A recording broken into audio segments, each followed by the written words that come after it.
Here's what happened round 13 of the FIM Motocross World Championship. The MXGP of Czech Republic here in Lockett. Simon Langenfelder and Sascha Kunin disputed the Foxhole shot. They were bar to bar as they exited the first turn. Liam Everts, Kai Karsmakers and a few other riders. Camden McClellan right there, buried mid-pack in around about 15th, 20th place as he emerged through the first turn. Heading uphill for the first time, it was Sascha Kunin from Langenfelder, from Julius Mikkola in orange. The home rider, Yanis Racelis and Guillaume Ferrez with a better start than he had in the qualifying race. Had to run a wide line there though, as the exuberant Mikkola tried to keep him at bay.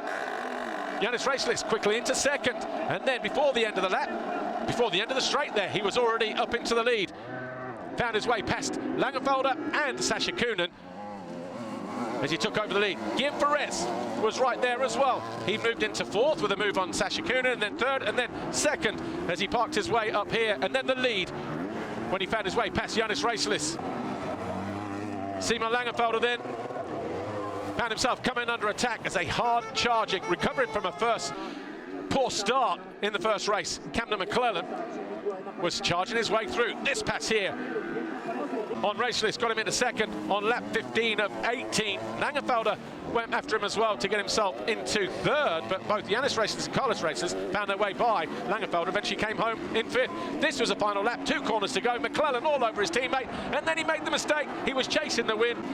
Perez looked across just to make sure, and he did go on to win by almost 11 seconds over McClellan, Yanis Racelis, Carlos Racelis and Simon Langenfelder. Mikkola was 6th for the home team. Tak a prosím tě, nová disciplína. Pacově bylo hodně diváků, ty fandili a na startu byl i Martin Víkek, nebyl myslím z Ducati na... Co se to líbilo, neslyšel jsem jedinou...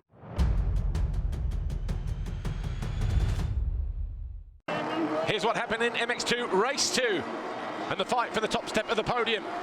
Simon Langenfelder, Julius Mikkola, Sascha Kunin all went in, but it was Mikkola who got over the line for the second time this year, his second Foxhole shot of the campaign. Langenfelder led as we went into turn 2. Everts emerged in second position, Mikkola there in third, Sascha Kunin in fourth. And then the 47 of Carlos Racelis was there with his brother just behind. A little bit of shenanigans going on here as Ferrez nipped up the inside, tagged the front wheel of Mikkola as he went down to about 20th place. He found his way back to 9th by the time the checkered flag fell.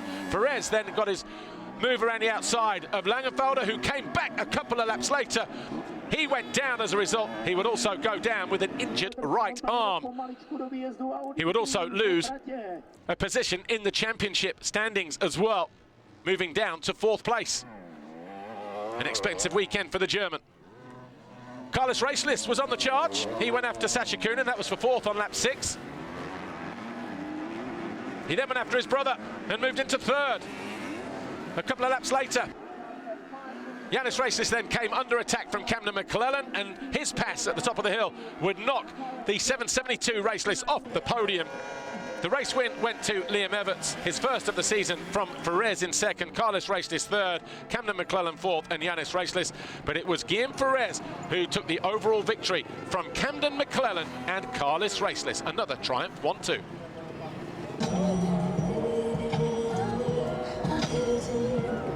Mám tady před sebou celkový výhled Radhomský a tady by měly být dva světové další.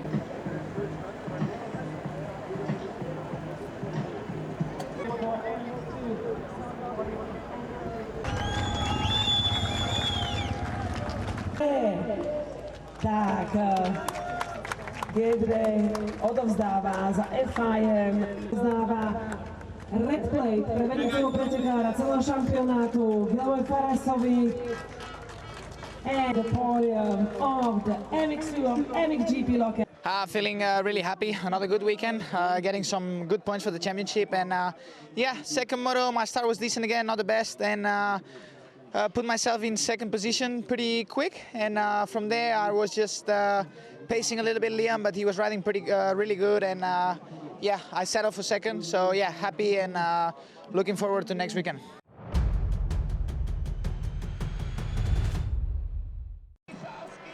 In MXGP Race 1 here in Lockett, 3 Hondas and a Kawasaki, but it was Fevre who got left behind as Vial snuck up the inside, grabbed the Foxhole shot. Jeffrey Hurling's alongside him. Adama with a good start, so too Brent Van Donnick just tipping in on the inside there in the red and white, emerging up the hill just ahead of Kevin Horgmo.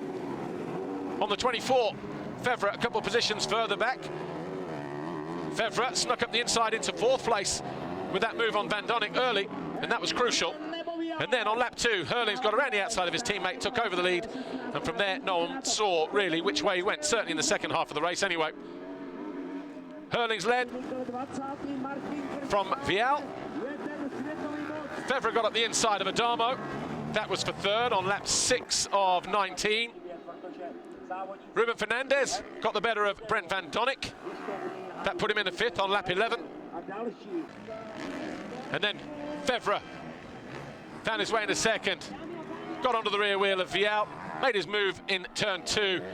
Geiser also on a charge, found his way past the 32 of Van Donnick after an earlier mistake, and then late on there was a second mistake for the 243, who would eventually come home in 10th place. Jeffrey Hurlings, though, a race winner for the 9th time this year from Fevre, Vial, Adamo and Fernandez. Kai de Wolf on his return from injury made it home in 6th. Tam třeba od 10. do 60. místa byl rozdíl 3-4 sekund, jo, takže to jsou... A ty jsi tam byl také za Film Academy, tak kolik jste měli jezdců a třeba... že s nima budeme pracovat ať s nároďákem, nebo...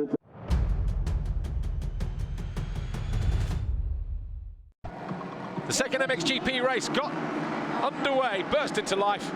We thought it was Tom Vial over the Foxhole shot line, but it was Jeremy Seawer for the first time since Rio Lasado 2025. The Venroy KTM rider led down the straight. Fevre, de Wolf and Gifting all fell in turn 1. By the time we got to the top of the hill, through turn 3, Tom Vial led. Tim Geiser is into 2nd. Seawer was pushed back to 3rd and lost 3rd place when Hurlings came by as they passed pit lane for the first time. Hurlings then made his move on Tim Geiser. He rehearsed that perfectly, and a lap later he found his way past Tom Vial in exactly the same corner, the exact same move. Inside, ran to the outside here, cut off any kind of pass. That was Hurlings back in the lead. Seawer found himself under pressure from Ruben Fernandez. Fernandez eventually went by and picked him off. Fernandez came home in 4th place. Fevre was on a charge through the field, found his way by Jan Panzer, then went after Jeremy Seawer. Made that move stick there, and eventually Romain Fevre came home in 5th position. He would still have a bit of work to do to get there, though. Found his way past Maxime Renault, but it was Hurlings who was victorious in the race from Vial, Geiser, Fernandez and Fevre, and overall it was Hurlings, Vial and Fevre, your top 3.